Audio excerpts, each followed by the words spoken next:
बहुत माने कष्ट पाई आईसीयू भितर एमती कि मत एत कष्ट हो मु स्टाफ ठू आरंभ कर डाक्तर को भी गाड़ी देती कहीं मोर भल होनी कहीं एमती होनी एमती कही एमती लगे कि ए सांगे सांगे मो प्राणवायु उड़ीज प्रथम मोर जो से जिनसा बाहर दुर्बल हो गली और निजक अनकंफर्टेबल मन कली माने एते जोर है जे मु संभाली भी पारलिनी माने निश्वास प्रश्वास नबार मत बहुत कष्ट है तो कष्ट है मत एमती लगे कि ए सांगे सांगे मो प्राणवायु उड़ीज ये लगे मुझे घरे मोर कहीदी राति राति ये पहुँचलु भोर भोर आसिक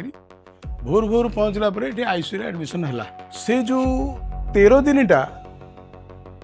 मु बहुत माने कष्ट पाई आईसीयू भितर एमती कि मत एत कष्ट हो स्टाफ ठू आरंभ कर डाक्तर को भी गाड़ी देती कहीं मोर भल होनी कहीं एमती होनी एमती कही सी मो पाक आसते सका भोर भोर आसर छाती सीवियर पेन अच्छी निश्वास नबार प्रबल कष्ट होता आउ सी जब एमरजेंसी को आसिले आम फास्ट स्टेबलाइज कलु गोटे ईसीजी कलु ईसीजी जना पड़े हूँ हार्ट अटैक पड़ी जेटा कहते एंटेरियल एमआई एसीएस डायबिटिक्स आउ स्टेबलाइज कलापर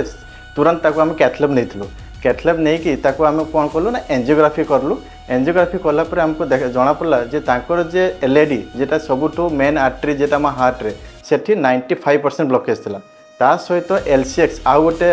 धमनी जेटा आर्टरी कहे सेटा भी बंद थिला तो आम एंजियोप्लास्टी करके दुईटा आर्टरी फास्ट आम खोली देइथिलु तापर तांकर राइट साइड रे भी गोटे रक्तनली जेटा को आरसीए कहुए सेटा भी बंद थिला सेटा आम एबे गोटे मास पर खोलिलु आ वर्तमान सी बहुत स्वस्थ तांकर जेतरा आस्थिले तांकर हार्ट रो पंपिंग कैपेसिटी जेटा कि इजेक्शन फ्रैक्शन कहुए सेटा 30% थिला वर्तमान सी इम्प्रूवमेंट है वर्तमान 50% पहुँच जाइए विदिन 2 मंथ्स मत गोटे जिनस प्रभावित कर सत्यजित सार जो अमायिक रोगी सेवा तांकर जो कहबार शैली ये तो मो आखि लुह आसी परवर्ती पर्यायर रियलाइज कली डॉक्टर हम तो एमती डॉक्टर कथार रोग भल हो जाए ये जिनटा मोर फिलिंग है जहाँ गोटे देवदूत साधी जड़े लोक मो पाखे पहुँची आराम भी कर मत भल भी कर डॉक्टर स्टाफ विशेषकर सत्यजित सार ये समस्त मो तरफ अशेष धन्यवाद देवी और भगवान निकट में प्रार्थना करी डाक्तखानार उन्नति होगा सहित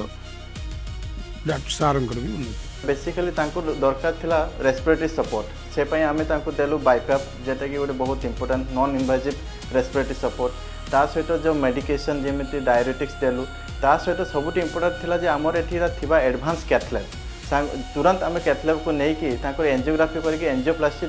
दरकार थिला सेटा ठीक समय मिल पार कारण सी आज बहुत इम्प्रूवमेंट होती।